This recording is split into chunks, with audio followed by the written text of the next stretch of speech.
এই গণজোয়ার এটা ইসলামের পক্ষের গণজোয়ার, ঠিক কিনা?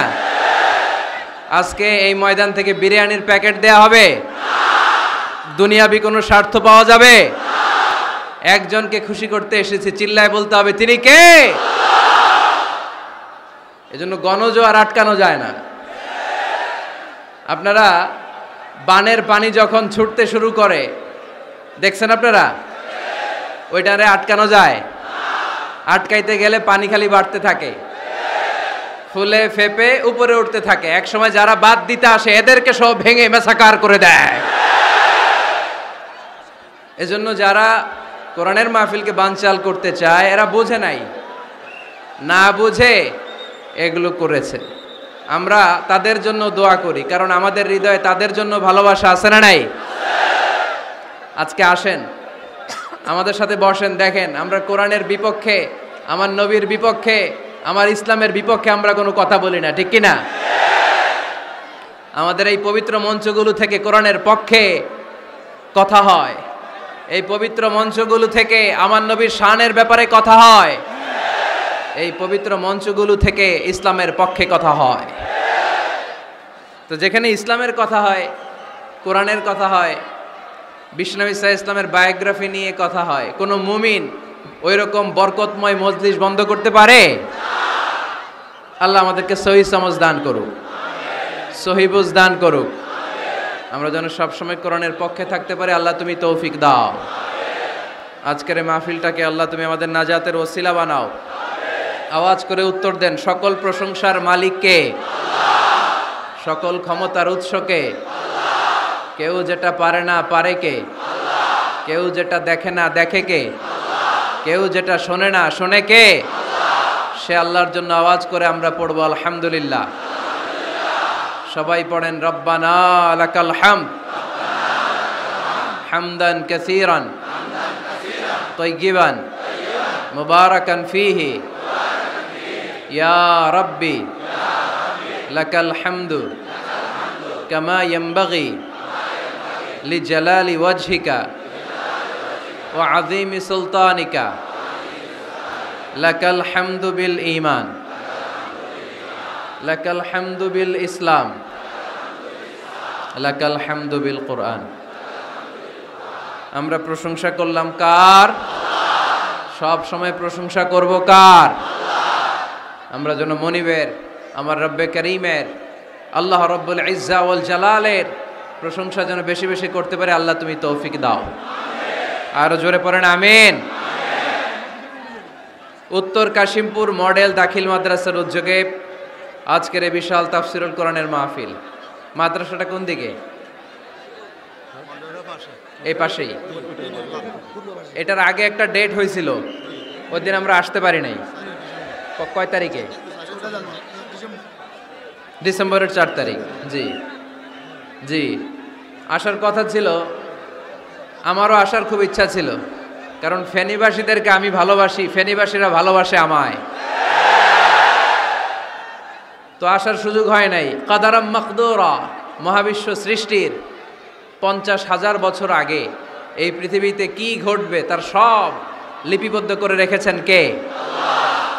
আল্লাহ এখানে মিলন মেলা ঘটাবে আজকে। এটা কি 4 তারিখে করা সম্ভব? না। তাকদীরে আমাদের জন্য আল্লাহ তাআলা আজকে রেখে দিয়েছেন, এজন্য আজকে আমরা একত্রিত হয়েছি। আলহামদুলিল্লাহ পড়েন। সময় সকাল 10টা থেকে দিয়ে রাখছেন, তো এদেরকে তো কষ্ট দিচ্ছেন আপনারা।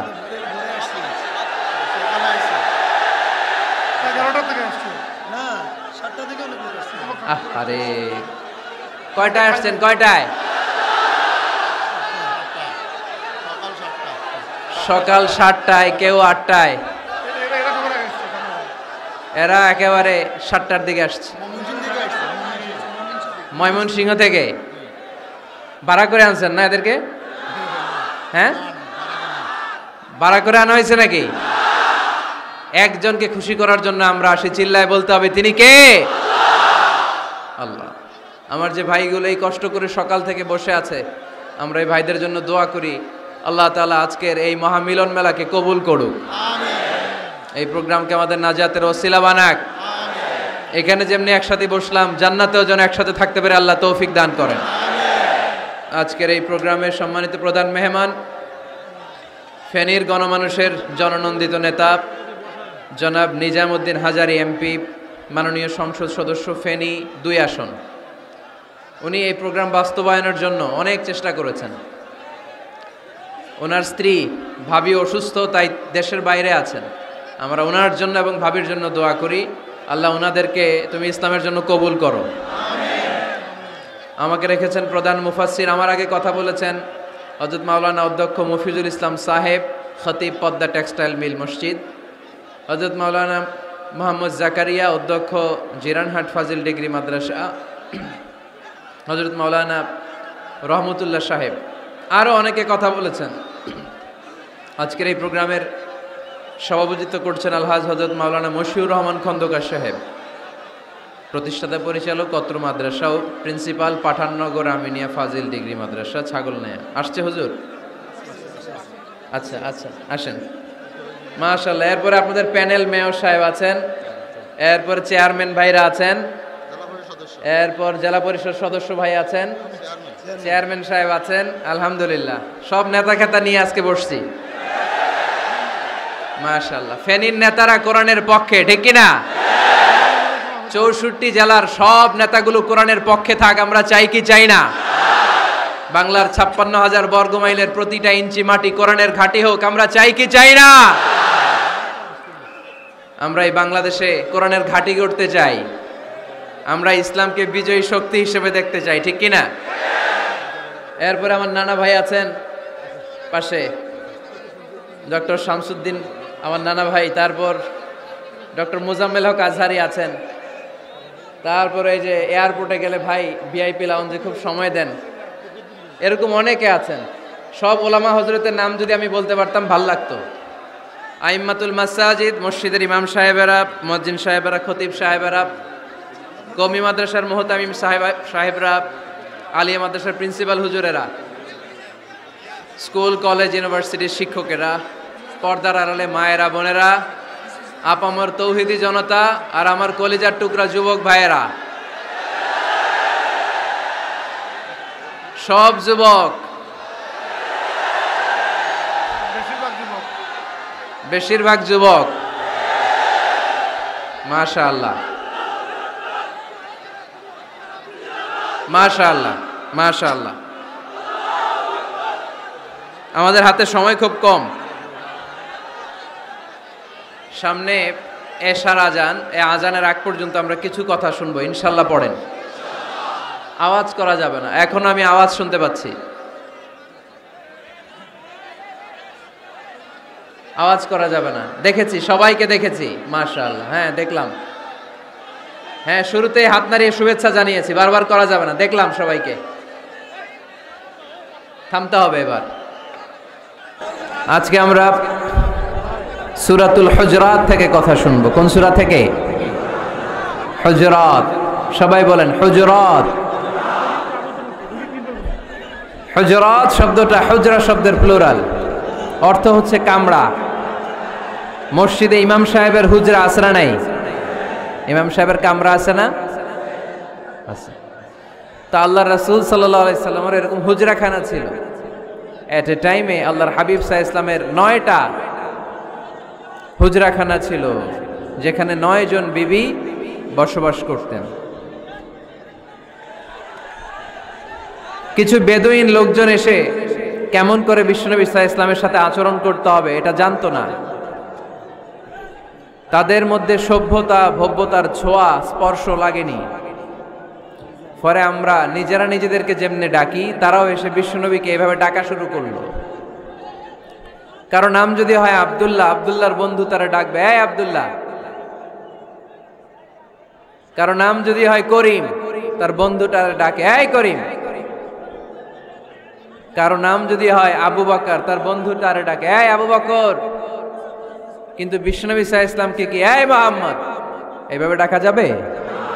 না, ডাকা যাবে না। যদিও তিনি মানুষ, কিন্তু অসাধারণ মানুষ। যদিও তিনি নবী, তিনি মহানবী, তিনি সব নবীদের নবী, ঠিক কিনা?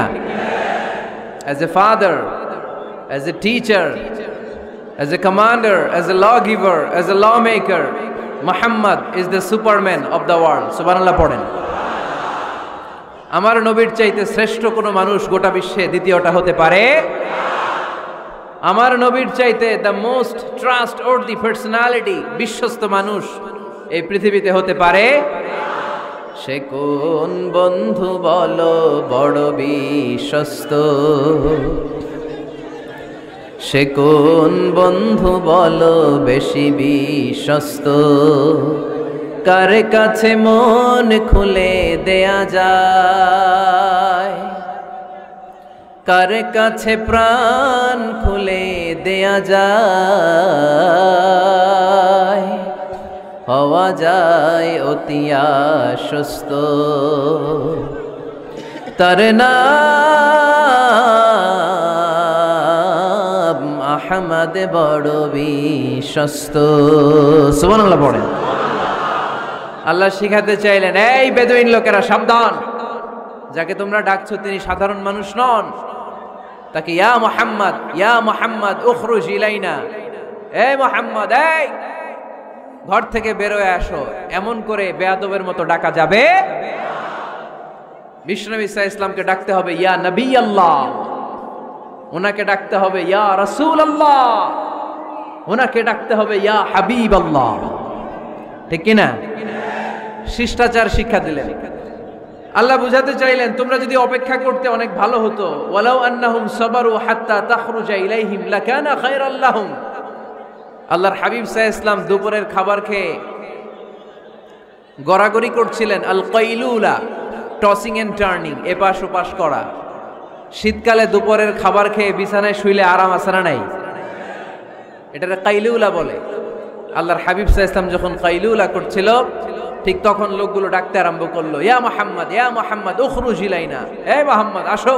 আল্লাহ বললেন, খবরদার, আমার নবীকে এইভাবে ডাকা যাবে না, বরঞ্চ আমার নবীকে তোমরা ডাকবে ইয়া নবী আল্লাহ, ইয়া রাসূল আল্লাহ, ইয়া হাবিব আল্লাহ বলে। সুবহানাল্লাহ পড়েন। আল্লাহর হাবিব সাল্লাল্লাহু আলাইহি ওয়াসাল্লাম যতক্ষণ না বের হয়ে আসে তোমাদের অপেক্ষা করা উচিত, সবর করা উচিত। আমরা অনেক সময় সবর করি না। ব্যাপার কি? আওয়াজ আবার বাড়তেছে কেন এদিকে? থামতে হবে, থামতে হবে। একজনও কথা বলবে না, একজনও না, নট এ সিঙ্গেল পারসন। হ্যাঁ ঠিক আছে, আবার কথা বলে, এটা ঠিক হয়ে গেছে। হ্যাঁ ঠিক আছে। তাহলে আমরা আমাদেরকে যেইভাবে ডাকি, আল্লাহর হাবিব সাল্লাল্লাহু আলাইহি ওয়াসাল্লামকে ওইভাবে ডাকা যায় না। আল্লাহ বললেন, খবরদার, তোমাদের উচিত ছিল অপেক্ষা করা, যতক্ষণ না আল্লাহর হাবিব সাল্লাল্লাহু আলাইহি ওয়াসাল্লাম বিশ্রাম শেষ করে বাইরে বেরিয়ে আসে। তাই কারো বাসায় গেলে অপেক্ষা করবেন যতক্ষণ না উনি আসে, আর যাওয়ার আগে অ্যাপয়েন্টমেন্ট নিয়ে যাবেন। আজকের প্রথম মেসেজ, কারোর সাথে দেখা করার আগে কি নিয়ে যাবেন? ফ্যানের ছেলেরা কথা বলে না, অ্যাপয়েন্টমেন্ট নিয়ে যেতে হবে। অনেকে খালি অস্থিরতা করে, চেয়ারম্যান সাহেবের বাড়িতে গেছে, সিগনেচার লাগবে, যেই অস্থির, আরে বেরোয় না কেন?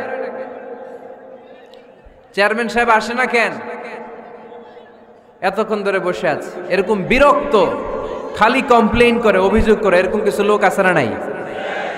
খেয়াল রাখবেন, যারা ব্যর্থ, জীবনে ব্যর্থ, তারা সবসময় শুধু কমপ্লেইন করে, অভিযোগ, মানুষের কাছে অভিযোগ, আল্লাহর কাছে অভিযোগ, আমার এইটা নাই, ওইটা নাই, আল্লাহ আমার এটা দাও নাই, ওইটা দাও নাই।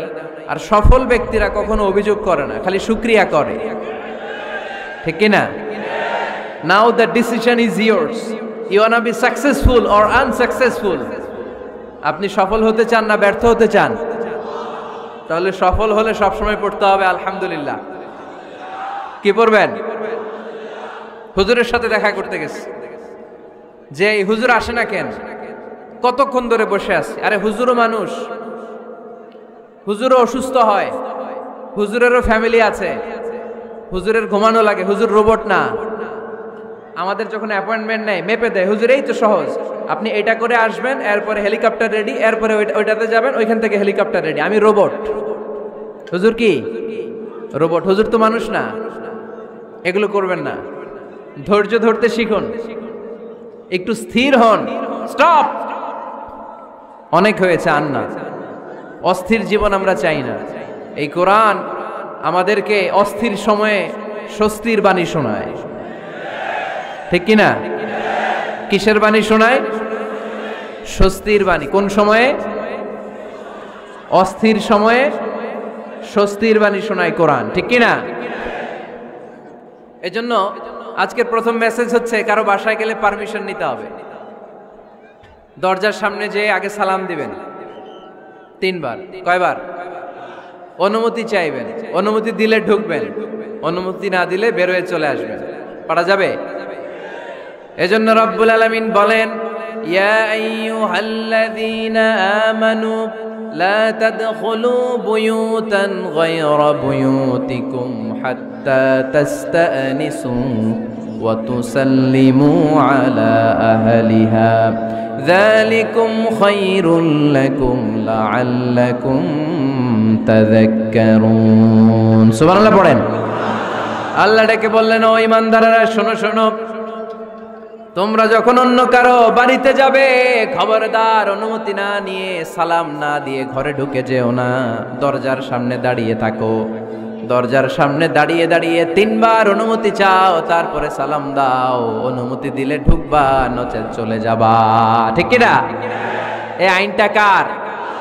ফেনীবাসী কি আইনটা মনে রাখতে পারবে? কারো বাসায় যাওয়ার আগে অ্যাপয়েন্টমেন্ট নিয়ে যাবে, আর যে হুট করে দরজার ভিতরে ঢুকে যাব না, অপেক্ষা করবে। You have to wait. তিনি আসতে বললে এরপরে ঢুকবো, মনে থাকবে? কারো ঘরে অনুমতি না নিয়ে ঢুকা কবিরা গুনাহ। কি গুনাহ?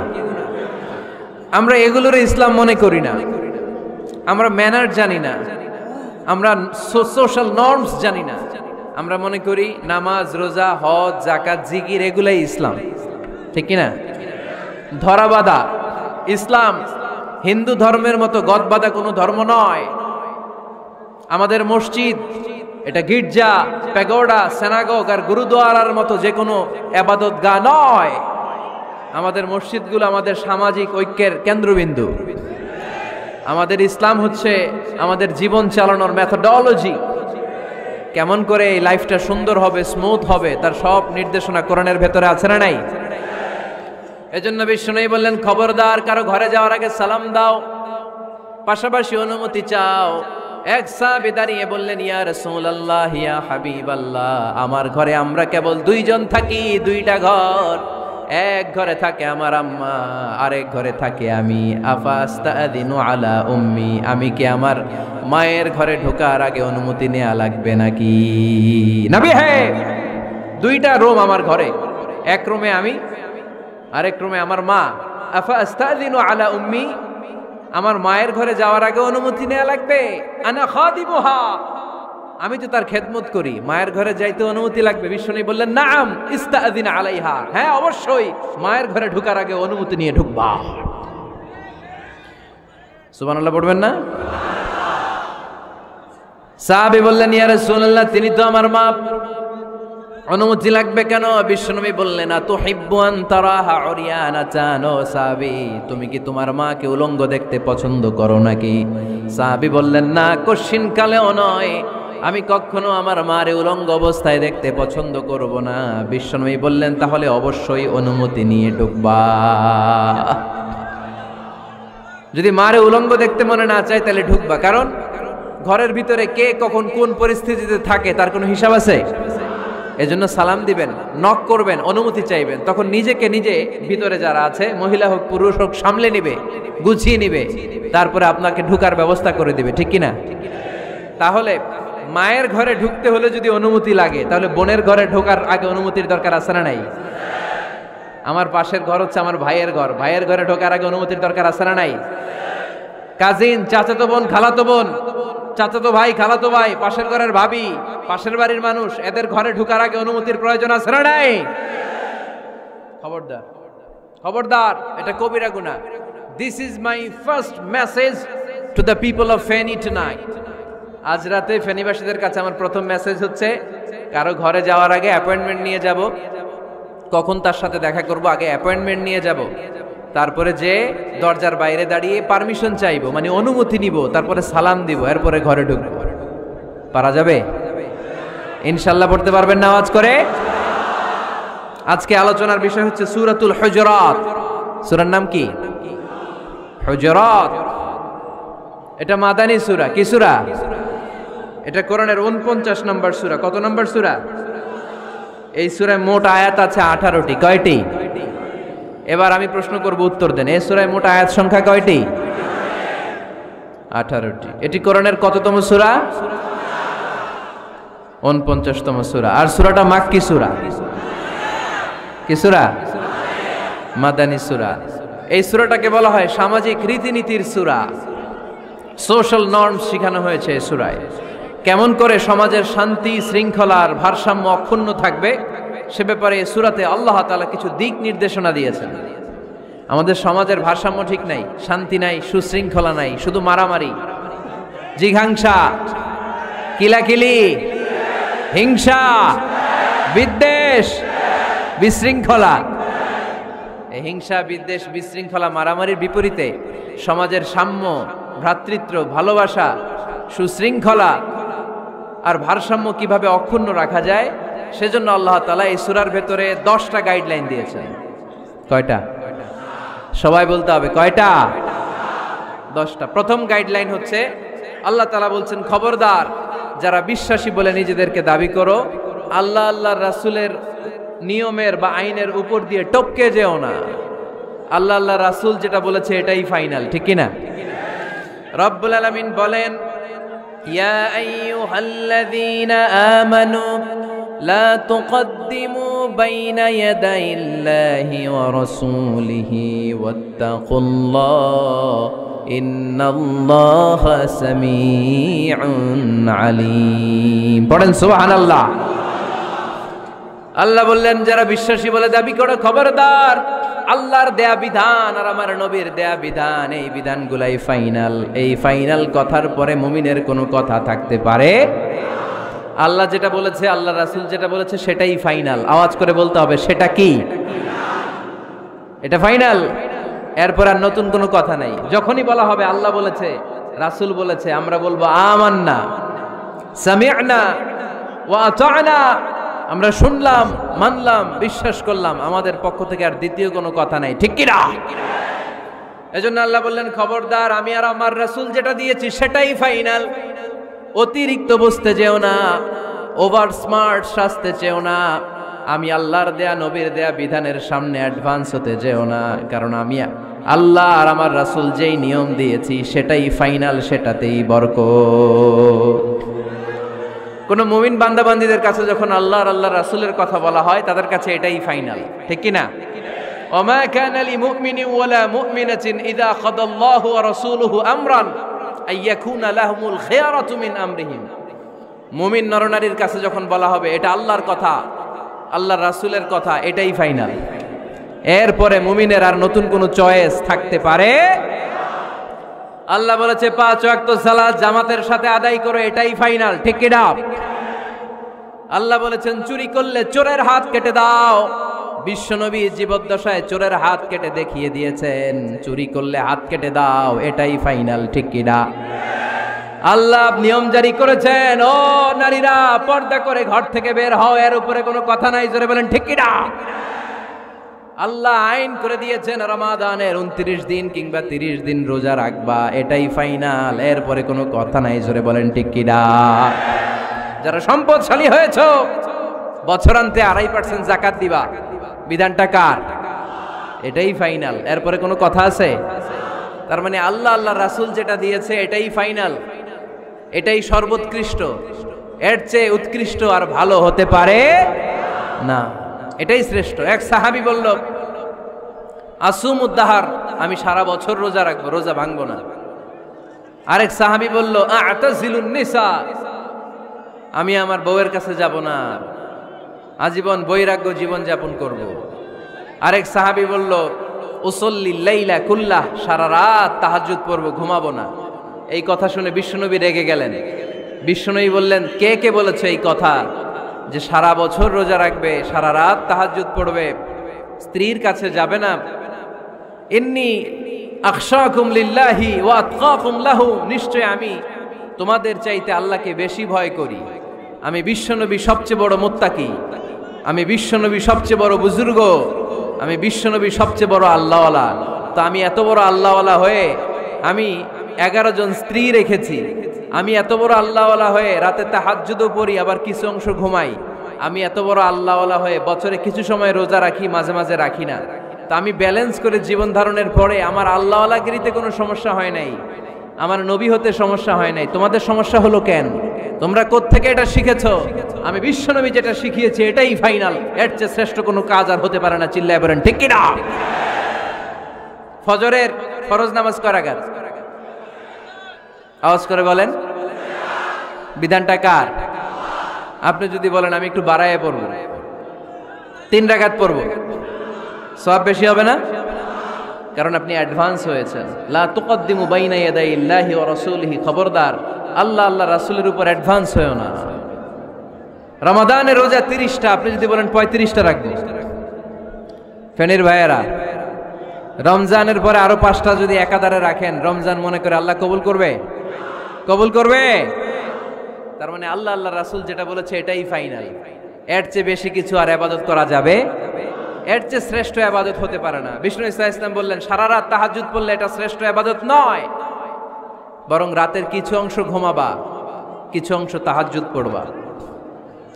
আইয়ামুল বীজের রোজা রাখবা, সোম আর বৃহস্পতিবার রোজা রাখবা, আরাফার রোজা রাখবা, আশুরার রোজা রাখবা, শাওয়ালের 6 রোজা রাখবা। এর চেয়েও বেশি রাখতে চাইলে একদিন রোজা রাখবা, আরেকদিন রাখবা না, একদিন রাখবা, আরেকদিন রাখবা না। এর চেয়ে ভালো রোজার হতে পারে? হতে পারে না। আল্লাহর হাবিব সাল্লাল্লাহু আলাইহি ওয়াসাল্লাম বললেন সেই শ্রেষ্ঠ যে স্ত্রীদের সাথেও মেলামেশা করে আবার ইবাদতও করে। ইসলামের মধ্যে ভারসাম্য আছে না নাই? তাহলে বোঝা গেল আল্লাহর হাবিব সাল্লাল্লাহু আলাইহি ওয়াসাল্লাম আল্লাহর সবচেয়ে কাছের, তিনি সবচেয়ে বড় মুত্তাকি। ফেনীবাসী আওয়াজ করে বলেন তো, আমার নবীর চাইতে বড় মুত্তাকি হওয়া যাবে? আমার নবীর চাইতে বড় আল্লাহওয়ালা হওয়া যাবে? নামাজ কেমন করে পড়তে হয় এটা নবী শিখায় গিয়েছেন, এর চেয়ে বেশি কিছু করা যাবে? জিকির কেমন করে করতে হয় এটা বিশ্বনবী শিখিয়ে গিয়েছেন কি জান নাই? বিশ্বনবীর শিখানো পন্থার বাইরে নতুন পন্থায় জিকির করা যাবে? তাহলে আল্লাহ এবং আল্লাহ রাসূল যা শিখিয়েছে এটাই ফাইনাল। আল্লাহ আল্লাহ রাসূলের কথার উপরে আমরা দ্বিতীয় কোনো কথা বলতে চাই না। এটা হচ্ছে 1 নাম্বার গাইডলাইন। সমাজে যদি শান্তি আনতে চান এই গাইডলাইন মানতে হবে। বিশ্বাসীদের জন্য 2 নাম্বার গাইডলাইন হচ্ছে লা তারফাউ আসওয়াতাকুম ফাওকা সাউতিন নবী। খবরদার ওহে বিশ্বাসীরা, নবীর কণ্ঠের চাইতে যেন তোমাদের কণ্ঠ উঁচু হয়ে না যায়। আপনারা কথা শুনতেছেন? মনোযোগ আছে না গেছে? বনু তামিম গোত্রের নেতা কে হবে? আল্লাহর হাবিব সাল্লাল্লাহু আলাইহি ওয়াসাল্লাম পরামর্শ করছিলেন। সাইয়েদনা আবু বকর বললেন আমার মতামত হচ্ছে এই লোকটা নেতা হলে ভালো হয়, যোগ্য লোক। ওমরে ফারুক বললেন না, উনি না। আবু বকর যেটা বলেছে ওইটা না, আমার মনে হয় এই লোকটা নেতা হলে ভালো হয়। আবু বকর বললেন না ওমর তুমি বুঝো না, আমি যারে বলছি সে ভালো। ওমরে ফারুক বলে না আবু বকর, আমি যাকে বলেছি সে ভালো। এরকম মতামত দিতে দিতে, তর্ক করতে করতে বিশ্বনবীর গলার চাইতে সাহাবীদের গলার আওয়াজ বড় হয়ে গিয়েছে। আল্লাহ এটা আরশের উপর থেকে বরদাস্ত করে নাই। আল্লাহ বলেছেন খবরদার, লা তারফাউ আসওয়াতাকুম ফাওকা সাউতিন নবী। নবীর কণ্ঠের চাইতে তোমাদের কণ্ঠ যেন উঁচু হয়ে না যায়। আমার নবীকে আমি তোমাদের বন্ধু বানিয়েছি, তোমাদের কাছে রেখেছি, তার মানে এই নয় যা মন চায় তাই নবীর সাথে আচরণ করবা, ঠিক কি না? কখনো যেন নবীর কণ্ঠের চাইতে কণ্ঠ উঁচু হয়ে না যায়। যদি নবীর গলার আওয়াজের চাইতে তোমাদের গলার আওয়াজ উঁচু হয়ে যায়, তোমাদের জীবনের সব নেক আমলগুলোকে আমি বাতিল করে দেব। আল্লাহ ধমক দিয়ে বললেন খবরদার, ইয়া আইয়ুহাল্লাযীনা আমানু লা তারফাউ আসওয়াতাকুম ফাওকা সাওতিন নবী ওয়ালা তাজহারু লাহু বিল কওলি কাজহরি বা'দিকুম লিবা'দিন আন তাহবাতা আ'মালুকুম ওয়া আনতুম লা তাশউরুন। পড়েন সুবহানাল্লাহ। আল্লাহ বললেন খবরদার, আমার নবীর কণ্ঠের চাইতে যেন তোমাদের কণ্ঠ উঁচু হয়ে না যায়। আমার হাবিবের কণ্ঠের চাইতে তোমাদের কণ্ঠ যদি উঁচু হয়ে যায় বেয়াদবি হয়ে যাবে, ফলে তোমাদের সব নেক আমল বাতিল করে দিবে কে? এই আয়াত নাজিল হওয়ার পরে সাহাবারা কেউ বিশ্বনবীর সামনে এসে বড় গলায় কথা বলে না, আস্তে আস্তে বলে। কেমনে বলে? ওমরে ফারুক এই আয়াত শুনে এত ভয় পেলেন, তিনি বিশ্বনবীর কাছে কোনো কথা নিয়ে আসলে ফিস ফিস করে বলতেন। বিশ্বনবী শুনতে পেতেন না, বলতেন এই ওমর কি বলছো, বুঝি নাই, জোরে বলো। ওমরে ফারুক সাউন্ড বাড়িয়ে জোরে বলতেন, বিশ্বনবী বলতেন এই কি বলেছো, এদিকে আসো, জোরে বলো। আমি শুনতে পাচ্ছি না ওমর, আরো জোরে বলো। ওমরে ফারুক আবার একটু সাউন্ড বাড়িয়ে আবার বলতে আরম্ভ করতেন, বিশ্বনবী বলতেন আমি শুনতে পাচ্ছি না, জোরে বলো। সুবহানাল্লাহ পড়েন। ভয় আন তাহবাতা আমালুকুম ওয়া আনতুম লা তাশউরুন, খবরদার, নবীর কণ্ঠের চাইতে যদি কণ্ঠ উঁচু হয়ে যায় সব নেক আমল বাতিল করে দিবে কে? আপনারা যারা হজ উমরা করেছেন, হজ আর উমরা করতে পেরেছেন কারা কারা দেখি? মাশাআল্লাহ। যারা করতে পারি নাই আমরা, আমাদেরকেও যেন আল্লাহ তাআলা তৌফিক দান করে, আমরা পড়ি আমিন। আমরা যেন কাবার চারপাশে তাওয়াফ করতে পারি, সাফা মারওয়ায় যেন সাই করতে পারি, আল্লাহর হাবিব সাল্লাল্লাহু আলাইহি ওয়াসাল্লামের কবরের সামনে দাঁড়িয়ে যেন আমরা সালাতু সালাম পাঠ করতে পারি। আওয়াজ করে পড়তে হবে আমিন। বিশ্বনবী সাল্লাল্লাহু আলাইহি ওয়াসাল্লামের কবরের উপরে এই আয়াতটা লেখা, যে আয়াত নিয়ে আমি এখন আপনাদের সামনে আলোচনা করছি, লা তারফাউ আসওয়াতাকুম ফাওকা সাওতিন নবী। দেখছেন না হাজী সাহেবরা, দেখে আসছেন না? আপনি যখন মসজিদে নববীতে নামাজ পড়বেন, আল্লাহর হাবিব সাল্লাল্লাহু আলাইহি ওয়াসাল্লামের কবর জিয়ারতের জন্য যখন রওনা হবেন, সর্বপ্রথম বাম দিকে পড়বে রাউদাতুম মিন রিয়াদিল জান্নাহ। এই জায়গাটা হলো দুনিয়ার বুকে জান্নাতের বাগান সমূহ থেকে একটা বাগান। আপনি হাঁটতে থাকবেন, হাঁটতে হাঁটতে রাউদাতুম মিন রিয়াদিল জান্নাহ পার হওয়ার পরে বাম দিকে পড়বে বিশ্বনবীর কবর। বিশ্বনবীর কবরের সামনে দাঁড়িয়ে কোনো উম্মত সহ্য করতে পারে নাকি? ধৈর্য ধারণ করতে পারে নাকি? আজীবন যেই নবীর কথা শুনলাম, আজীবন যেই নবীর হাদিস চর্চা করলাম, আজীবন যেই নবীর ভালোবাসা হৃদয়ের মধ্যে ধারণ করলাম, ওই নবী নাকি এই জায়গায় শোয়া, ওই নবী নাকি এখানে শুয়ে আছে, এটা কল্পনা করলে কোনো উম্মত ধৈর্য ধারণ করতে পারে? কলিজাটা ছিঁড়ে খান খান হয়ে যায়, চিৎকার দিয়ে নবীরে ডাক দিতে মনে চায়, কিন্তু আল্লাহ বলেছেন খবরদার, কবরের উপরে এই আয়াতটা লেখা, লা তারফাউ আসওয়াতাকুম ফাওকা সাওতিন নবী, খবরদার, এটা নবীর দরবার, এখানে বড় গলায় চিৎকার চেঁচামেচি করে কোনো আওয়াজ করা যায় না। চিল্লায় বলেন ঠিক কি না?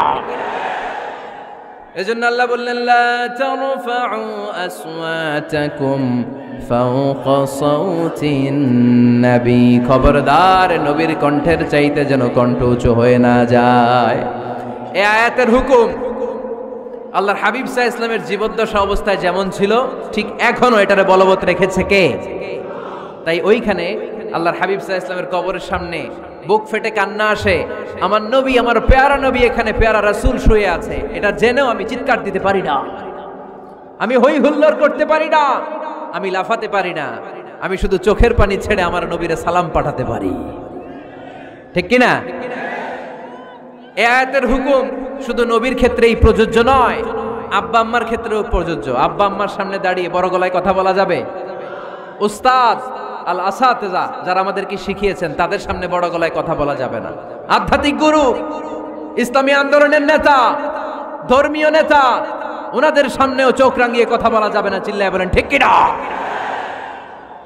লা তারফাউ আসওয়াতাকুম ফাওকা সাওতিন নবী। আদব নাই সমাজে, আদব নাই, এজন্য এত মহা সমস্যা। তাহলে প্রথম মেসেজ হচ্ছে আল্লাহ আল্লাহর হাবিব যা বলেছেন ওইটাই ফাইনাল, ওইটার উপরে কোনো কথা আছে? দ্বিতীয় মেসেজ হচ্ছে নবীর দরবারে দাঁড়িয়ে বড় গলায় কথা বলা যাবে। 3 নম্বরে আল্লাহ বললেন, ইয়া আইয়ুহাল্লাযীনা আমানু ইন জাআকুম ফাসিকুম বিনাবাইন ফাতাবায়ানু। ও বিশ্বাসীরা, ও ঈমানদার বান্দারা, তোমাদের সামনে যদি কোনো পাপাচারী, কোনো ফাসিক যদি কোনো খবর নিয়ে আসে, খবরটা বিশ্বাস করার আগে যাচাই করে নিও। ফাতাবায়ানু ইয়ানি ফাতাসাব্বাতু আন সিহহাতিল খবর, খবরটা সহি কিনা যাচাই করার দরকার আছে না নাই? ইযা জাআকুম ইন জাআকুম ফাসিকুম বিনাবাইন ফাতাবায়ানু। ফেনীবাসী মনোযোগ দিয়ে শুনেন, কেউ যদি কোনো তথ্য নিয়ে আসে, খবর নিয়ে আসে, শুনেই হুট করে বিশ্বাস করা যাবে না। ফেসবুকে প্রায় বিভিন্ন ফেক নিউজ আছে না নাই? রুমর, গুজব আছে না নাই? আমি তখন মালয়েশিয়া, হঠাৎ করে দেখলাম নিউজের মধ্যে অনেকে স্ট্যাটাস দিতে শুরু করেছে যে পেঁয়াজের মতো লবণেরও দাম বেড়ে গেছে। এটা কি সত্য নিউজ না গুজব? জোরে বলেন। গুজব। আসলে কি লবণের দাম বাড়ছিল? বাড়ে নাই, কিন্তু না জেনেই অনেকে শেয়ার দিছে। এজন্য ফেসবুকে কোনো নিউজ যদি আপনি দেখতে পান, শুনতে পান, verify, justify the news whether it's true or wrong. Check, make a cross check and double check regarding the authenticity of the report. এই রিপোর্টটা সঠিক কিনা ভেরিফাই করবেন আগে, তারপরে শেয়ার মারবেন। অনেকে আছে সিলে কান নিয়ে গেছে, শুই না সিলের পিছনে দৌড়। আগে কি সিলের পিছনে দৌড়াবেন নাকি কানে হাত দিবেন? নিউজ একটা দেখলেই শেয়ার দেয়া যাবে? কি করবেন? যাচাই করবেন।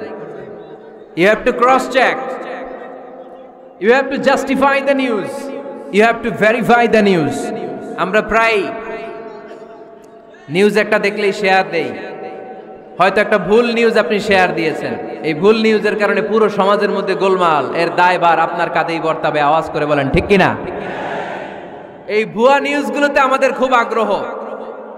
ফেসবুক নিজের মন মতো ব্যবহার করা যাবে না। প্রায় ফেসবুকে অনেক রুমর পাবেন, গুজব, অনেক স্ক্যান্ডাল। অমুক নেতার গোপন ভিডিও ফাঁস। তো অমুক নেতার গোপন ভিডিও ফাঁস, তোর কি হয়েছে? তোর সমস্যা কি? ওইটা তোর শেয়ার দেয়া লাগবে কেন? চিল্লায় বলেন ঠিক কিনা? মানুষের দোষ আমরা গোপন করতে পারি না। মান সাতারা মুসলিমান সাতারাহুল্লাহু ফিদ দুনিয়া ওয়াল আখিরাহ। যে অন্যের দোষ দেখে গোপন রাখে, তার দোষগুলো গোপন রাখবে কে? ওমান কাশাফা মুসলিমান কাশাফাহুল্লাহু ফিদ দুনিয়া ওয়াল আখিরাহ। যে অন্যের গোপন বিষয় প্রকাশ করে দেয়, ওর গোমরও কিয়ামতের ময়দানে ফাঁস করে দিবে কে? আপনি 10 জনের সামনে অন্যের গোপন বিষয় ফাঁস করবেন, আল্লাহ লাখো মানুষের সামনে আপনার ল্যাংটা করে ছেড়ে দিবে। লক্ষ মানুষের সামনে আপনার গোমর ফাঁস করে দিবে।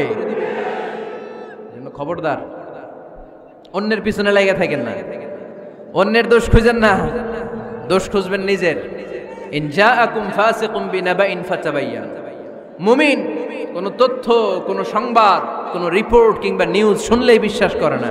মুমিন আগে এটাকে যাচাই করে, বাছাই করে, জাস্টিফাই করে, ভেরিফাই করে, তারপরে সে বিশ্বাস করে। ঠিক কি না? আল্লাহর হাবিব সাল্লাল্লাহু আলাইহি ওয়াসাল্লাম বনুল মুস্তালাকের যুদ্ধে জয়লাভ করলেন। হারিস ইবনে মিরার বনুল মুস্তালাকের নেতা। শুনতেছেন আপনারা? কষ্ট হচ্ছে? আচ্ছা। হারিস ইবনে মিরার বললেন, ইয়া রাসূলুল্লাহ, আমরা ইসলাম ধর্ম গ্রহণ করলাম, কি কি নিয়ম মানতে হবে? আল্লাহর হাবিব সাল্লাল্লাহু আলাইহি ওয়াসাল্লাম বললেন, সালাত পড়বে, যাকাত দিবে। উনি বললেন, তাহলে যাকাত নেন। আল্লাহর হাবিব বললেন, না, এই তো মাত্র কালিমা পড়ে মুসলমান হলে হালানিল হাউল, 1 বছর অতিক্রান্ত হওয়ার পরে যাকাত দিবে। আল্লাহর হাবিব সাল্লাল্লাহু আলাইহি ওয়াসাল্লাম মদিনায় ফিরে আসলেন। 1 বছর পর আল ওয়ালিদ ইবনে উকবা রাদিয়াল্লাহু তাআলা আনহুকে পাঠালেন, যাও বনুল মুস্তালাকের 1 বছর পূর্ণ হয়েছে, যাকাতের সম্পদ নিয়ে আস। এইদিকে হারিস ইবনে মিরার যাকাতের সম্পদ নিয়ে, সৈন্যবাহিনী নিয়ে, নবীর দূত আসবে যাকাত কালেকশনের জন্য, ওনার জন্য মেহমানদারিতে কোনো ঘাটতি না হয়, ওয়েল রিসিপশন দেওয়ার জন্য এলাকা থেকে বের হয়ে মরুভূমির সামনে দলবল নিয়ে দাঁড়িয়ে। ওয়ালিদ ইবনে উকবা যখন যাকাতের সম্পদ কালেক্ট করার জন্য বনুল মুস্তালাকের ওদিকে যেতে শুরু করেছে, এলাকায় ঢোকার আগেই দেখে বনুল মুস্তালাকের লোকেরা ঘোড়সাওয়ার বাহিনী দাঁড়ায় আছে। এই দৃশ্য দেখে ওয়ালিদ ইবনে উকবা মনে করেছে বনুল মুস্তালাক মনে হয় তাকে হত্যা করার জন্য দাঁড়িয়ে রয়েছে। আসলে কি হত্যার জন্য দাঁড়ায় আছে? কি জন্য দাঁড়ায় আছে? ওয়েলকামিং রিসিপশন দেওয়ার জন্য। উনি ভয় পেয়ে অ্যাবাউট টার্ন, তথ্য যাচাই না করে মনে করছে আমারে মারবে, ধরবে, about turn, return back to Medina. মদিনায় চলে গেলেন, যে বলে, ইয়া রাসূলুল্লাহ, বনুল মুস্তালাক যাকাত দেওয়া তো দূরের কথা, এগুলো তো সব কাফের হয়ে গেছে। ইয়া রাসূলুল্লাহ, ওরা তো মনে হয় কাফের হয়ে গিয়েছে, যাকাত প্রদান করা তো দূরের কথা, মারার জন্য সৈন্যবাহিনী নিয়ে অ্যাটাক করেছে। বিশ্বনবী রেগে গেলেন। খালিদ বিন ওয়ালিদের নেতৃত্বে 1000 সৈন্যবাহিনী পাঠিয়ে বললেন, যাও বনুল মুস্তালিক অ্যাটাক করো, বনুল মুস্তালিকে অভিযান চালাও। আল্লাহ বললেন, নবী অভিযান পরে চালান। ইন জাআকুম ফাসিকুম বিনাবাইন ফাতাবায়ানু। সুবহানাল্লাহ পড়েন। নবী হে, অভিযান পরে চালান, তথ্য যে নিয়ে আসছে ওয়ালিদ, এটা সত্য কিনা আগে যাচাই করেন। সে যে তথ্য আপনাকে সরবরাহ করেছে এই তথ্য সঠিক নয়, সে ভুয়া তথ্য দিয়েছে, সে ভুল বুঝেছে, এখানে মিসআন্ডারস্ট্যান্ডিং হয়েছে। আপনি 1000 সৈন্যবাহিনী পাঠাবেন না। আপনার 1000 সৈন্যবাহিনী যে যদি বনিল মুস্তালিককে অ্যাটাক করে, তাহলে এই অ্যাটাকে কোনো ক্ষয়ক্ষতি হলে সবটার দায়ভার আপনার কাঁধেই বর্তাবে। চিল্লায় বলেন ঠিক কিনা? আমার নবীকে শেখানোর মাধ্যমে আল্লাহ তাআলা আমাদেরকে শিখালেন, নিউজ একটা শুনলে বিশ্বাস করা যাবে না, আগে যাচাই বাছাই করার দরকার আছে না নাই? আছে। আপনার বন্ধু এসে বলল, আরে দোস্ত তুমি এইখানে, ভাবিরে তো দেখলাম বাজারে আরেক লোকের সাথে ঘুরতেছে। আপনি রেগে মেগে আগুন, অফিস থেকে বাসায় যায় বউরে কিল, আইজো মায়ের কাইলো মায়ের, এরকম হতে পারে না? আপনার বন্ধু হয়তো আপনার ওয়াইফের মতো আরেকজন মহিলাকে দেখেছে, এটা হতে পারে কি পারে না? আপনার ওয়াইফকে জিজ্ঞেস করেন নাই, ক্রস চেক করেন নাই, না করে আপনি ঝগড়া মারামারি শুরু করে দিয়েছেন। এই ছোট্ট ঝগড়া থেকে বিচ্ছেদের দিকে, ডিভোর্সের দিকেও যেতে পারে, এরকম আছে না নাই? এরকম অনেক ভুরি ভুরি কেস আমাদের কাছে আছে। নিউজ যাচাই না করে, গুজব আর রুমর যাচাই না করে সিদ্ধান্ত নিয়েছে, পরে মাথার মধ্যে চাপড়ায়, নিজের কপালে নিজে চাপড়ায়, এরকম আছে না নাই? তাহলে আল্লাহ তাআলার দেয়া 3 নাম্বার গাইডলাইন হচ্ছে, কোনো তথ্য শুনেই বিশ্বাস করা যাবে না, আগে যাচাই করতে হবে। আওয়াজ করে বলেন, আগে কি করতে হবে? যাচাই করতে হবে। যাচাই বাছাই ছাড়া আজ থেকে ফেসবুকে আমরা আর কোনো নিউজ শেয়ার দিবেন? মনে থাকবে? আরে এগুলাই তো জরুরি ওয়াজ। কবরের ওয়াজ তো অনেক শুনছি, জান্নাত জাহান্নামের ভয় আর জান্নাতের নাজ নেয়ামত তো অনেক শুনেছি। সমাজটারে শান্তিপূর্ণ ভারসাম্যপূর্ণ করার দরকার আছে না নাই? খবর শুনে আমরা বিশ্বাস করি, যাচাই না করে আমরা বলে বেড়াই না। যাচাই না করে, নিশ্চিত না হয়ে আজ থেকে কোনো নিউজ আমরা ফেসবুকে শেয়ার দিব না। 4 নম্বরে আল্লাহ বললেন, 4 নম্বর গাইডলাইন আল্লাহ দিলেন, ইয়া আইয়ুহাল্লাযীনা আমানু লা ইয়াসখার কওমুম মিন কওম। খবরদার আমার বিশ্বাসী বান্দারা, আমার ইমানদার বান্দারা, কেউ কোনোদিন কাউরে ঠাট্টা বিদ্রুপ করে না। সুবহানাল্লাহ পড়েন। মুমিন বান্দা কাউকে ঠাট্টা করতে পারে, বিদ্রুপ করতে পারে না। আমাদের জিহ্বা আছে বলে আমরা যা ইচ্ছা তাই বলতে পারি, কথা বলেন না কেন? আমাদের কান আছে বলে কান দিয়ে আমরা যা মনে চাই তাই শুনতে পারি। যেন কানে শুনি সদা তোমার কালাম, হে খোদা চোখে যেন দেখি শুধু কোরআনের আয়াত। শোনো আমার মুনাজাত, শোনো শোনো ইয়া ইলাহি আমার মুনাজাত, শোনো আমার মুনাজাত। সবাই আওয়াজ করে পড়েন আমিন। লা ইয়াসখার কওমুন মিন কওম। মুমিন বান্দা কখনো অন্য কাউকে ঠাট্টা করবে না। আমার কোনো ভাই মনে কষ্ট পায়, এরকম কোনো ঠাট্টা বিদ্রুপ খোঁচা মেরে পোক মেরে কথা বলা যাবে না। এটা তার চেহারা নিয়ে না, তার পেশা নিয়ে না, তার বংশ নিয়ে না, তার পরিবার নিয়ে না। তার বাবা চুরি করেছে, আমি কি বলতে পারবো তুই চোরের ঘরের চোর? বলে কি বলে না? কেউ একটু মোটা হইলে কয় তুই মোটুর ঘরের মোটু, চোখে কম দেখলে কয় তুই কানার ঘরের কানা। আছে না নাই? না না, স্টপ, থামেন, অনেক হয়েছে, আর না, এগুলো বলা যাবে না। কারো আকৃতি নিয়ে খোটা দেয়া, ঠাট্টা করা, এটা স্বয়ং আল্লাহর সাথে ঠাট্টা করার শামিল, ঠিক কিনা? কারো নাক যদি ছোট হয়, আরে কয় বোচা, তোর নাক বোচা। ফেনীতে আপনারা কি বলেন? হ্যাঁ, তো এই যে যার নাক বোচা হইছে, ও কি নিজে বানাইছে?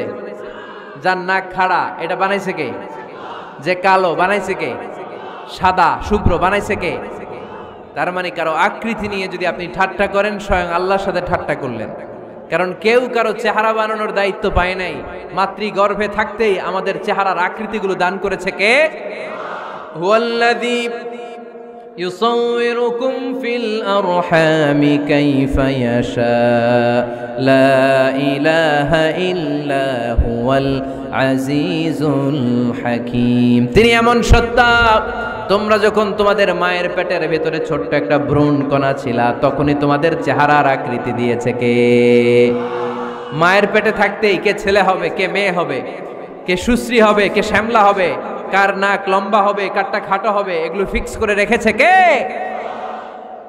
এজন্য কখনো কারো চেহারা কারো আকৃতি নিয়ে ঠাট্টা বিদ্রুপ করা যাবে না কারণ এই চেহারা আমরা বানাই নাই বানাইছে কে প্রত্যেককে যদি আল্লাহ তাআলা প্রত্যেকের নিজের চেহারা ডিজাইন দেওয়ার সুযোগ দিত তাহলে আমরা আমাদের চেহারা কি এরকম বানাইতাম কি করতাম আপনাকে যদি আপনার চেহারা তৈরি করার ডিজাইন আল্লাহ দিত যে তুমি যেমন মনে চাই নিজের চেহারাটার ডিজাইন দাও কেমন বানাতেন নিজেকে কথা বলেন কয়েকজন বলেন না হ্যাঁ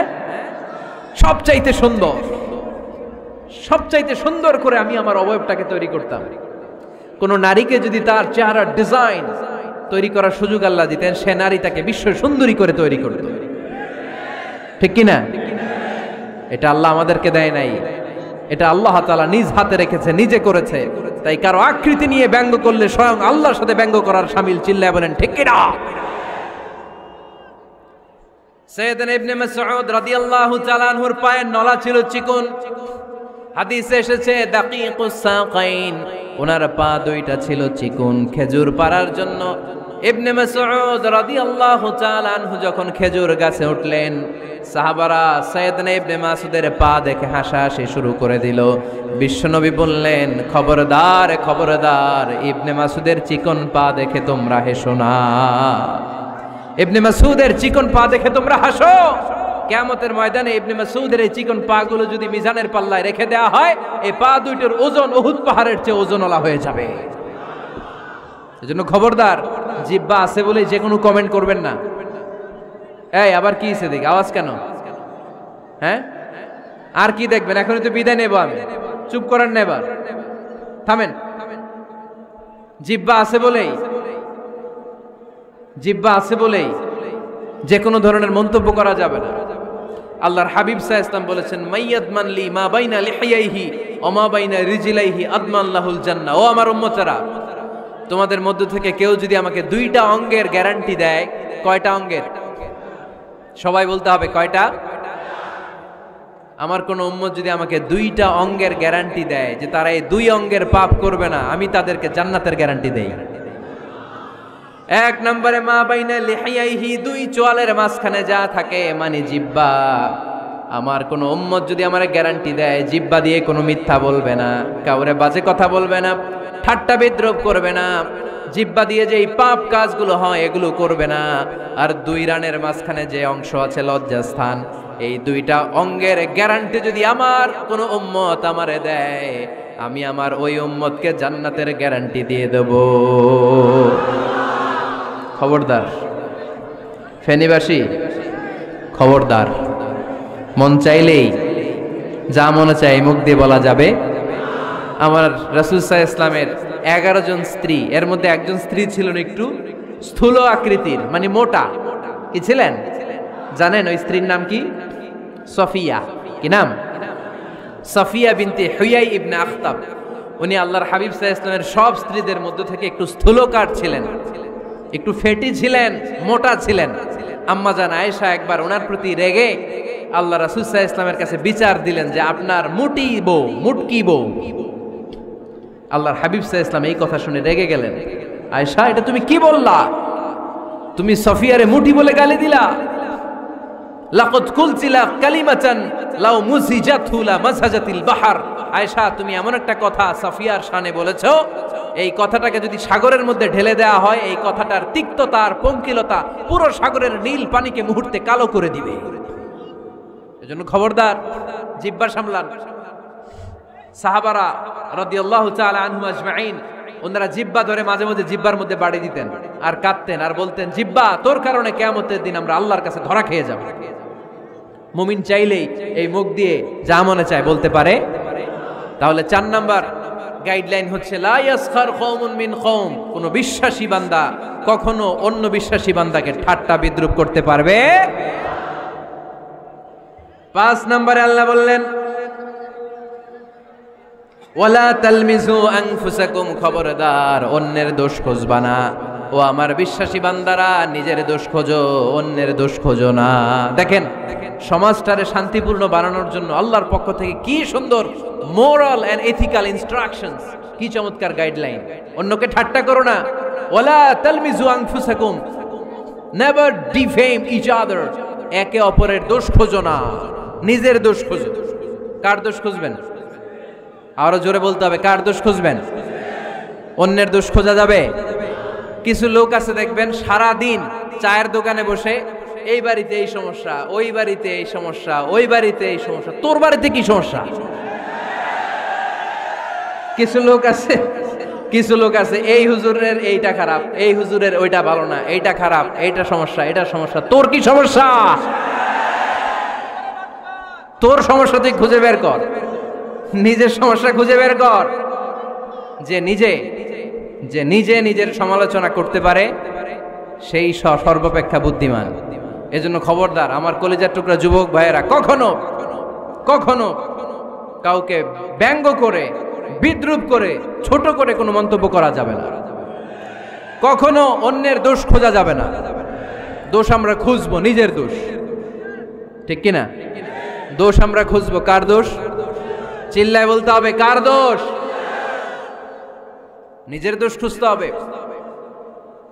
যারা নিচু মনের মানুষ, এরা মানুষের দোষ নিয়ে কথা বলে। Small people talk about people, average people talk about things and stories, and great people talk about ideas. যারা নিচু মনের মানুষ, এরা মানুষের দোষ নিয়ে কথা বলে। যারা মাঝারি ধরনের মানুষ, এরা এলাকার ঘটনা বিভিন্ন বিষয় নিয়ে কথা বলে। আর যারা বড় মনের মানুষ, এরা আইডিয়া নিয়ে কথা বলে। তারা তাদের আইডিয়াকে কাজে লাগিয়ে সমাজটারে পাল্টে দিতে চায়।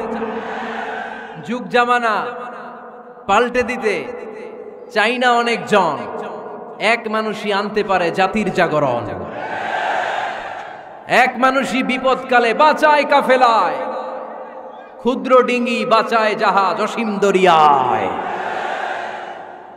এজন্য নিজেকে শুধরাতে হবে। ওয়ালা তালমিজু আনফুসাকুম, অন্যের দোষ খোঁজো না, নিজের দোষ খোঁজো। তাহলে ফেনীবাসীরা, এই হোক আমাদের স্লোগান, আমরা নিজেদের দোষ খুঁজবো বেশি, অন্য কারো দোষ কখনো খুঁজবো। আপনি নিজে ঠিক হয়ে যান, দুনিয়া এমনি ঠিক হয়ে যাবে। নিজে ঠিক তো দুনিয়া ঠিক। নিজেকে শুধরান। অন্যের দোষ দেখে তো আমার লাভ নাই। ও কি করছে এটা ও জবাব দিবে, আমি কি করেছি আল্লাহর সুপ্রিম কোর্টের কাঠ গড়ায় সেদিন আমাকে জবাব দিতে হবে। চিল্লায় বলো ঠিক কিনা? এজন্য অন্যের দোষ যেন আমরা না খুঁজি, নিজেকে যেন পরিবর্তন করি। পরিবর্তন করতে রাজি আছি তো সবাই? পরিবর্তনের অগ্রনায়ক হতে রাজি আছি তো সবাই? সিদ্ধান্ত নিতে হবে, শক্ত সিদ্ধান্ত। দাঁড়াতে হবে, সৈনিকের মতো দাঁড়াতে হবে, ঠিক কিনা? আধারে ভয় পেও না, আলো আছে আড়ালে, অন্ধকার পালিয়ে যাবে তুমি উঠে দাঁড়ালে। নিজেকে দাঁড়াতে হবে, নিজের সাথে নিজের শক্ত বোঝাপড়া করতে হবে। অন্যের দোষ খোঁজার সময় আমাদের নাই। চিল্লায় বলো ঠিক কিনা? দোষ খোঁজা যাবে না, নিজের দোষ নিজের আমরা খুঁজবো। বসেন বসেন। কি ঢুকছে এখানে? হ্যাঁ, কারেন্টে শক করছে। সাপ, সাপ আওয়াজ শুনতে আসে।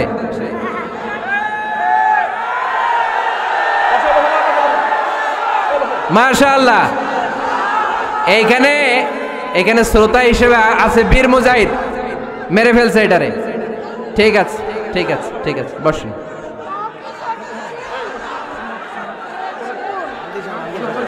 এখনো কথা বাকি, বসেন। একটা আওয়াজ হবে না, একটা আওয়াজ হবে না। আবার আওয়াজ হয় এখানে। তাহলে ফেনীর ভাইয়েরা, অন্যের দোষ খুঁজবো না, নিজের দোষ খোঁজা যাবে? যাবে যাবে? ক্লান্ত হয়ে গেছেন? কষ্ট হচ্ছে? তারপরে 7 নম্বরে আল্লাহ বললেন ওয়ালা তানাবাজু বিল আলকাব, ওয়ালা তানাবাজু বিল আলকাব। এই ছেলেরা, আমি এখনই উঠে যাব, বিদায় নিচ্ছি, বসো, বসেন ভাই, বসেন। এগুলো অনেক জরুরি কথা, মনোযোগ দিয়ে শুনেন। ওয়ালা তানাবাজু বিল আলকাব, মানুষকে মন্দ নামে ডেকো না। অনেকের নাম চেঞ্জ করে ডাকি, আছে না নাই? না, আমার কলিজার টুকরা ফেনীর ভাইয়েরা, আজ থেকে কখনো কারো নাম চেঞ্জ করে আমরা ডাকবো না। যে নামে তাকে ডাকলে সে খুশি, আমরা ওই নামে ডাকবো, পারবো তো? কারণ প্রত্যেকের নামটা প্রত্যেকের কাছে বড্ড দামি, প্রত্যেকের নামটা প্রত্যেকের কাছে বড্ড প্রিয়। আপনার নাম কি?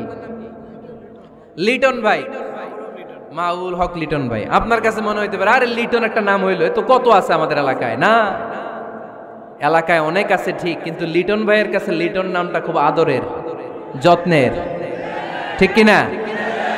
আমার নাম কি? আমার নাম মিজান। আরে মিজান একটা নাম হইলো নাকি? কত নাম আছে মিজান, এলাকার সিপাই পয়রাস। এটা ঠিক, অনেক নাম আছে মিজান নামে, কিন্তু যেহেতু এটা আমার নাম, আমার কাছে এই নামটা বড় দরদের, বড় যত্নের, বড় আদরের। কারণ এই নামটা আমার পরিচয় বহন করে। ভাইয়ের নাম কি? স্বপন। স্বপন ভাই এলাকায় অনেক আছে না? তো সিম্পল একটা নাম, কিন্তু না, স্বপন মিয়াজি ভাইয়ের কাছে এটা সিম্পল না, এই নামটা ওনার কাছে বড় যত্নের। মানুষ তার নাম খুব পছন্দ করে নিজের নামের, কারণ দেখবেন কাগজ আর কলম পাইলে সবাই নিজের নাম লেখে, খালি নিজের নামের সিগনেচার দেয়, আছে না নাই? এরপরে দেখবেন যে কক্সবাজারে গেলে সাগরের তীরে বালু পাইলেই বালুর মধ্যে নিজের নাম লেখে, আবার ওই নামের পাশ দিয়ে লাভও আঁকে, আছে না নাই? আমি অনেক দেখেছি, সাগর পারে গেলেই মানুষের মন উথাল পাতাল করে, তো সাগরের বালিতে নিজের নামটা বড় করে লেখে, চারদিক দিয়ে লাভ, মানে এই নামটারে আমি লাভ করি। এটা প্রমাণ করে প্রত্যেকে নিজের নামটারে বড্ড বেশি ভালোবাসে, ঠিক কিনা? এজন্য ফেনীর সোনার টুকরারা, খবরদার বন্ধুরা, নিজেরা যেন একে অপরকে এমন নামে না ডাকি যে নাম শুনলে সে কষ্ট পায়। আজ থেকে কোনো বাজে নামে কাউরে ডাকা যাবে? আব্বা আম্মা আদর করে কত সুন্দর নাম রেখেছে, আবু বাকার, ওরে সবাই ডাকে বকইরা, কপাল পোড়া। আব্বা আম্মা নাম রেখেছে আবু ওয়াক্কাস, ওরে ডাকে আক্কাইচা। কত সুন্দর নাম, আমার আল্লাহর নামের সাথে মিলিয়ে আব্দুল কুদ্দুস নাম রেখেছে, ওরে ডাকে কুদ্দুচ্চা, আছে না নাই? কবিরা গুনাহ করেছেন আপনি, কবিরা গুনাহ। It's not a simple deal, এটা সাধারণ কোনো ব্যাপার না, এগুলো সবগুলা কবিরা গুনাহ। কোনোদিন কাউকে ঠাট্টা বিদ্রুপ করে কিছু বলবো না, কখনো অন্যের দোষ খুঁজবো না, কারো নাম বিকৃত করে কোনোদিন কারো মনে কষ্ট দিব না, ঠিক কি না? এরপর 8 নম্বরে আল্লাহ বললেন, ইয়া আইয়ুহাল্লাযীনা আমানু ইজতানিবু কাসীরাম মিনায-যন্নি ইন্না বা'দায-যন্নি ইসম। অবিশ্বাসীরা খবরদার, অনুমান আন্দাজ নির্ভর কোনো কথা বলবে না, যেটা বলবে নিশ্চিত হয়ে বলবে। কার কথা? অনুমান নির্ভর কোনো কথা, আন্দাজ নির্ভর কোনো কথা কোনো মুমিন বলতে পারে? আমার কথা বোঝা যায়? হ্যাঁ ফেনীবাসী, কথা বোঝা যায়? ফেনী না হেনি? হ্যাঁ, আর বাড়ি হেনি, আইসাই রেণী। আপনারা কি ডাকেন, ফেনী না হেনি? ফেনী। মাশাআল্লাহ মাশাআল্লাহ, খুব সচেতন ফেনীবাসী। দেখছেন আপনাদের জেলা নিয়ে কিছু বললে খারাপ লাগে না? লাগে। তো নোয়াখালী করে গালি দিয়েন না, চিটাঙ্গারে গালি দিয়েন না, কুমিল্লাবাসীদেরকে গালি দিয়েন না। আমার 64 জেলায় সুজলা সুফলা শস্য শ্যামলা, ঠিক কি না? 64 জেলা নিয়ে আমার এই বাংলাদেশ, প্রত্যেক জেলায় আমাদের সৌন্দর্য আছে না নাই? এক এক জেলার ভাষার সাথে আরেক জেলার ভাষার কোনো মিল। সিলেটে ছিল আমার গতকাল মাহফিল, তা আমি জিজ্ঞেস করছি, ভাই সাহেব খিতা খররা, আপনারা বালা আসুননি? তো মহা খুশি, কারণ ওদের ভাষায় কথা বলেছি, ওরা ওদের ভাষাটারে বড্ড ভালোবাসে। আমরা প্রত্যেকে আমাদের প্রত্যেকের জেলাটারে বড্ড পছন্দ করি, ঠিক কি না? ইজতানিবু কাসীরাম মিনায-যন্ন, আন্দাজ অনুমান নির্ভর কথা মুমিন কখনো বলতে পারে?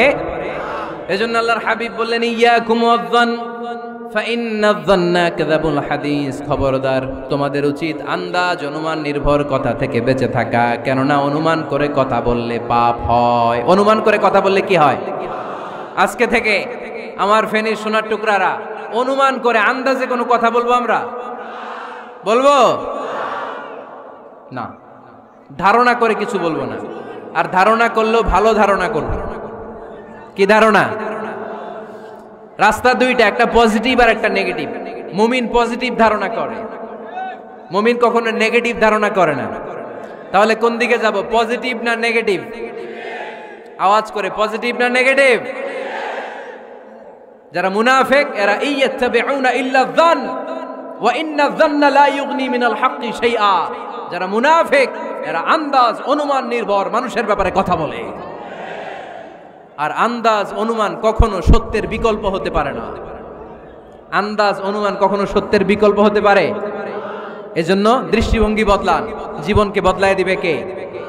আমরা কখনো কোনো নেগেটিভ কথা বলবো না, অলওয়েজ পজিটিভ। অলওয়েজ কি? এই যে আমার হাতে কি দেখা যায়? পানির বোতল, তাই না? এখানে অর্ধেক পানি ভরাস। কাউকে যদি প্রশ্ন করি ভাই কি দেখতে পাচ্ছেন, একজন বলবে এখানে অর্ধেক বোতল খালি দেখা যায়। উত্তরটা সঠিক, আসলে বোতলের অর্ধেক খালি। আবার এদিকে আরেকজনকে বললাম ভাই এখানে কি দেখা যায়, বলবে হুজুর বোতলের অর্ধেক পানি ভরা। এটাও সঠিক উত্তর। প্রথমটা ছিল নেগেটিভ উত্তর, দ্বিতীয়টা পজিটিভ উত্তর। ঠিক কি না? যারা সবসময় নেগেটিভ চিন্তা করে এরা খালি জায়গাটা দেখছে যে পানি নাই, আর যারা সবসময় পজিটিভ চিন্তা করে এরা পানি যে ভর্তি অর্ধেক ওইটা দেখছে। আমরা নেগেটিভের দিকে যাব না, মুসলমান থাকবে সব সময় always positive. Come back positive, not go back negative. চিল্লায় বলতে হবে ঠিক কি না? কখনো আন্দাজ অনুমান নির্ভর আমরা কিছু বলবো না। 9 নাম্বার, একেবারে শেষের দিকে চলে আসছে। 9 নাম্বার আল্লাহ বললেন খবরদার ওয়ালা তাজাসসু, গোয়েন্দাগিরি করো না। গোয়েন্দাগিরি করা হারাম। গভর্নমেন্ট যে গোয়েন্দা বিভাগ রেখেছে এটা না, এটা দেশের আইন শৃঙ্খলা বজায় রাখার জন্য এটা জরুরি। আল্লাহর হাবিব সাল্লাল্লাহু আলাইহি ওয়াসাল্লামেরও নিজস্ব গোয়েন্দা ছিল, কিন্তু আমরা যে নিজেরা গোয়েন্দাগিরি করি এটারে হারাম ঘোষণা করেছে কে? অনেকে আছে দেখবেন জানলা একটা খোলা থাকলে উকি মারে। আলহামদুলিল্লাহ ফেনীতে এগুলা নাই।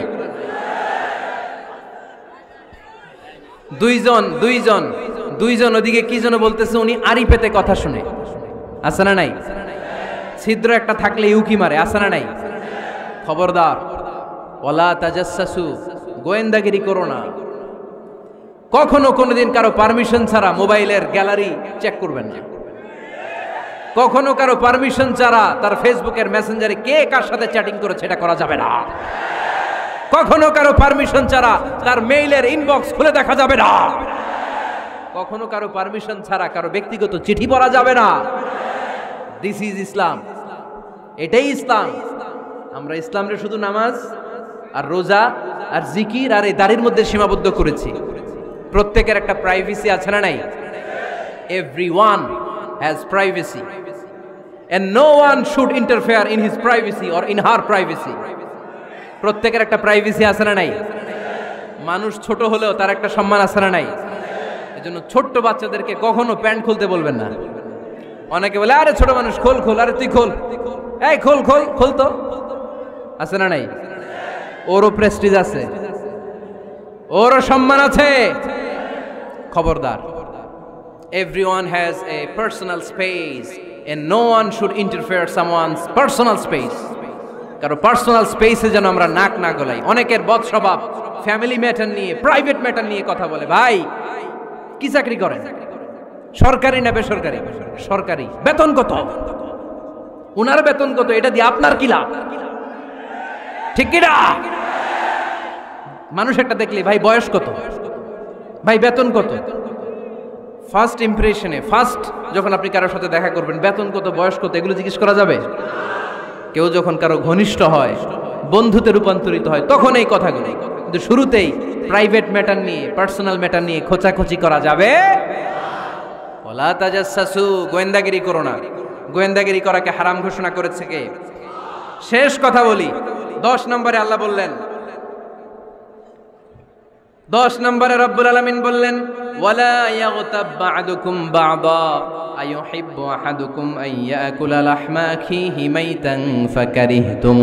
খবরদার কেউ কারো গীবত করো না। কি করো না? গীবত করো না। এই উঠতেছে কে? বসেন, এখনই কথা শেষ হবে, একসাথে উঠবো। বসেন, আমার দিকে তাকান, আওয়াজ বন্ধ করুন। একে অপরের গীবত করো না। ব্যাকবাইটিং, চুগলখড়ি, আলহামদুলিল্লাহ ফেনীতে এগুলা নাই। আহা, চায়ের দোকানে বসে এর কথা ওর কানে, ওর কথা ওর কানে বইলা সমাজ একটা গিরিঙ্গি লাগায়, আছে না নাই? আল্লাহর হাবিব বললেন আতাদরুনা মাল গীবা, গীবত কারে বলে জানো নাকি? সাহাবীরা বললেন আল্লাহু ওয়া রাসূলুহু আ'লামু, আল্লাহ আল্লাহর রাসূল ভালো জানেন। বিশ্বনবী বললেন যিকরুকা আখাকা বিমা ইয়াকরাহু, তোমার কোন ভাইয়ের অনুপস্থিতিতে তার ব্যাপারে এমন কোন কথা বলা যেই কথা শুনলে সে মনে কষ্ট পাবে। গীবত কারে বলে বুঝছেন? আপনার ভাইয়ের অনুপস্থিতিতে আপনার ভাইয়ের ব্যাপারে এমন কোন কথা বললেন যেটা শুনলে সে মনে কষ্ট পাবে। এক সাহাবী বললেন আফারাইতা ইন কানা ফি আখি মা আকুল, নবী আমি আমার ভাইয়ের ব্যাপারে যেটা বলছি এটা যদি সত্যিই হয়, তার মধ্যে যদি আসলেই এই সমস্যা থাকে, তাইলে? আল্লাহর হাবিব বললেন আরে তাইলেই তো গীবত। আর যদি তোমার ভাইয়ের মধ্যে এই দোষ না থাকে, বানায়ে বলো, তাহলে এটা গীবত না, গীবতের চেয়ে ভয়ঙ্কর। ফাকাত বাহাতাহু, এটার নাম বহতান আর মিথ্যা অপবাদ। চিল্লায় বলেন ঠিক কিনা? কোন মুমিন গীবত করতে পারে? গীবত করার মৃত ভাইয়ের পচা গোশত খাওয়ার সমান। কোন মুমিন কখনো গীবত করতে পারে? এখন হালাল পন্থায় গীবত চলে আমাদের দেশে। কিভাবে জানেন? কথা শুরু করে এইভাবে, কথা বললে তো গীবত হয়ে যায়, বললে তো গীবত হয়ে যায়, তারপরেও বলি একটু, আছে না নাই? হালাল পন্থায় গীবত কি কমু ভাইজান, বললে তো গীবত হয়ে যায়। হালাল করতেছে এটা, হালাল হালাল হালাল না, বললে যদি গীবত হয়ে যায় তো বলবেন কেন? থামেন। কোন মুমিন কখনো গীবত করতে পারে? মেরাজের রাতে আল্লাহর হাবিব সাল্লাল্লাহু আলাইহি ওয়াসাল্লাম দেখলেন কিছু লোক লাহুম আযফারুন মিন নুহাস, তামার আগুন দিয়ে নখ বানানো, নখর ধারালো, ইয়াখদাশুনা বিহি উজুহাহুম ওয়া সুদুরাহুম, তারা তাদের নখ দিয়ে জাহান্নামে নিজের গালের গোশতগুলো, বুকের গোশতগুলো ছিঁড়ে ছিঁড়ে খাচ্ছে, আর তাদের ব্যথা যন্ত্রণা দেখে পুরো জাহান্নামের অন্য লোকরা থারথার করে কাঁপছে। আল্লাহর হাবিব বললেন ইয়া জিবরিল মানহুম মান হাউলা, এরা কারা? সাইয়েদনা জিবরিল বললেন হুম আহলুল গীবাতি মিন উম্মাতিক, এরা আপনার উম্মতের মধ্যে চায়ের দোকানে বসে বসে যারা গীবত করেছিল তারা। এজন্য কোন মুমিন গীবত করতে পারবে না। অন্যের গীবত আমরা করব না, দোষ খুঁজলে নিজের দোষ খুঁজবো। এই 10টা গাইডলাইন এই ফেনী জেলায় যদি কালকে থেকে ইমপ্লিমেন্ট হয়, আপনাদের কি মনে হয় ফেনীর কোন এলাকাতে, কোন থানাতে মারামারি, বিশৃঙ্খলা এগুলো থাকবে? থাকবে। সব শেষে আল্লাহ তাআলা আমাদেরকে ঐক্যবদ্ধ হওয়ার কথা বললেন। আল্লাহ 5 বার বিশ্বাসীদেরকে ডাক দিলেন, 6ঠবারে আল্লাহ দুনিয়ার সবাইরে ডাক দিলেন, আস্তিক নাস্তিক হিন্দু বৌদ্ধ এদেরকে ডেকে আল্লাহ শেষ করলেন। শেষ কথা শুনতে মনে চায়? এতক্ষণ আল্লাহ বলছে ইয়া আইয়ুহাল্লাযীনা আমানু, এর মানে কি? ওহে ঈমানদারগণ। এবার আল্লাহ ডাক দিছে ইয়া আইয়ুহান নাস। এবার আল্লাহ কি বলে ডাক দিছে? আওয়াজ করে বলতে হবে, কি বলে? এবার আল্লাহ বললেন ইয়া আইয়ুহান নাস ইন্না খালাকনাকুম মিন যাকারিন ওয়া উনসা وجعلناكم شعوبا وقبائل لتعارفوا إن أكرمكم عند الله أتقاكم পড়েন সুবহানাল্লাহ। আল্লাহ ডেকে বললেন ইন্না খালাকনাকুম মিন যাকারিন ওয়া উনসা, ও বিশ্বাসীরা, এটা বলে ডাকে নাই ও মানব সকল, নিশ্চয় আমি তোমাদেরকে এক নারী আর এক পুরুষ থেকে তৈরি করেছি। ওই পুরুষের নাম কি? ফেনীবাসী আওয়াজ করে বলেন আদম আলাইহিস সালাম। আর ওই নারীটার নাম কি? এই দুইজন থেকে গোটা পৃথিবী। তার মানে আসলে আমরা সব এক। আসলে কি?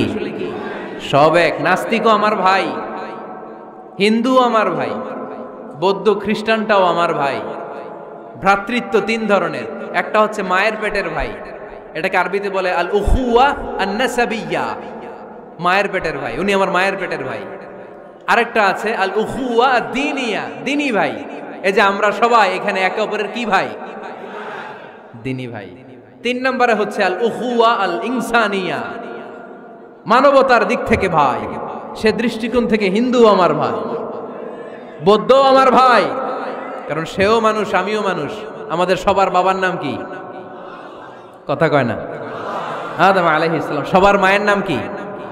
দেখছেন, আমরা সবাই এক, সবাই এক। বিভেদের প্রাচীর আর বৃত্ত আমরা বানিয়েছি। ইসলাম ধর্ম, বর্ণ, জাতীয়তাবাদ এগুলোর বাইরে যে এক বিশাল ব্রড মাইন্ডেড রিলিজিয়ন, যেখানে আলাদা আলাদা বৃত্ত টানে নাই। আমরা ধর্ম, বর্ণ, ভাষা, জাতীয়তা এগুলোকে সামনে এনে আলাদা আলাদা পরিচয়ের বৃত্ত বানিয়েছি। আমরা বানিয়েছি শ্বেতাঙ্গ আর কৃষ্ণাঙ্গের পার্থক্য। আমরা করেছি আরব অনারবের বিভাজন। আমরা করেছি ব্রাহ্মণ আর শূদ্রের জাত প্রথা। ইসলামে কোনো জাত প্রথা নাই, শ্বেতাঙ্গ কৃষ্ণাঙ্গের পার্থক্য নাই, প্রেসিডেন্ট কুলিওয়ালা ঠেলাওয়ালার কোনো পার্থক্য আল্লাহর সামনে নাই। চিল্লায় বলো ঠিক কিনা? যার প্রমাণ, প্রেসিডেন্ট যখন নামাজে দাঁড়ায় তার পাশে রিকশাওয়ালাও নামাজে দাঁড়ায়, তার পাশে শিক্ষকও নামাজে দাঁড়ায়, তার পাশে ব্যবসায়ী ভাই নামাজে দাঁড়ায়, তার পাশে ছোট্ট ছেলেটাও নামাজে দাঁড়ায়। আল্লাহর সামনে গোটা সব বিশ্বের মানুষগুলোরে এক কাতারে দাঁড় করিয়ে দিয়েছে কে? কোনো পার্থক্য নেই। এই পার্থক্য, বিভেদের প্রাচীর আমরা ভেঙেছি। এই বিভেদের প্রাচীরকে ভেঙে গুড়িয়ে দিতে হবে। আমরা মানুষকে মানুষ হিসেবে কনসিডার করি না। দেখলেই বলি কোন দল করেন, দেখলেই বলি কোন পীরের মুরিদ, দেখলেই বলি কোন দল করেন। না না, সবার আগে পরিচয় হচ্ছে আমরা সবাই মানুষ। বাবার নাম আদম, মায়ের নাম হাওয়া। আর আমাদের মধ্যে সবচেয়ে বড় পরিচয় হচ্ছে আমরা মুসলিম। এখানে আমি মুসলিম ছাড়া আর কাউকে দেখতে পাচ্ছি না। সব মুসলিম। আমার কাছে পীরের মুরিদ নাই, তাবলিগের ভাই নাই, জামাত ইসলাম নাই, শাসনতন্ত্র নাই, ঐক্যজোট নাই, বিএনপি নাই, আওয়ামী লীগ নাই, কিচ্ছু নাই। আমি বুঝি মুসলমান। আমরা একে অপরের মুসলমান বলে কনসিডার করতে চাই না তো, খালি পিস পিস করি, টুকরা টুকরা করে দেশটারে শেষ করে দিলাম। আমাদের প্রভু কয়জন? নবী কয়জন? কোরআন কয়টা? কিন্তু আমাদের মধ্যে বিভাজন। আমরা কি বিভাজন চাই নাকি ঐক্য চাই? আমাদের প্রভু এক, এক নবীর উম্মাহ, জীবন বিধানে কই শিবানী কোরআন। তবে কেন এক নও হে মুসলমান? এক হও, এক হও করিয়া আহ্বান। পড়েন আমিন। বাইতুল্লাহ এক, মদিনা শরীফ এক, ওহদ পাহাড় এক, বদরের মাঠ এক। ঠিক কিনা? একটা তো জীবন, মরণ যে একটাই, একের সাথে মিলে মিশে একটাই প্রাণ। তবে কেন এক নও হে মুসলমান? এক হও, এক হও করিয়া আহ্বান। পড়েন আমিন। বিভেদের প্রাচীর আর দেয়ালকে ভেঙে দেওয়ার জন্য এই যুবক ছেলেগুলাই যথেষ্ট। ঠিক কিনা? আমার বাংলাদেশকে মাদক মুক্ত করার জন্য, ইফটিজিং মুক্ত করার জন্য, সুদ মুক্ত করার জন্য, যৌতুক মুক্ত করার জন্য আমার ফেনীর কলিজার টুকরা যুবকেরাই যথেষ্ট।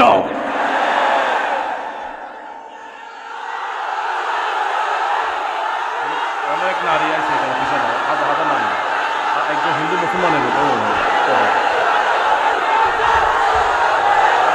অনেক নারী পিছনে, সবাই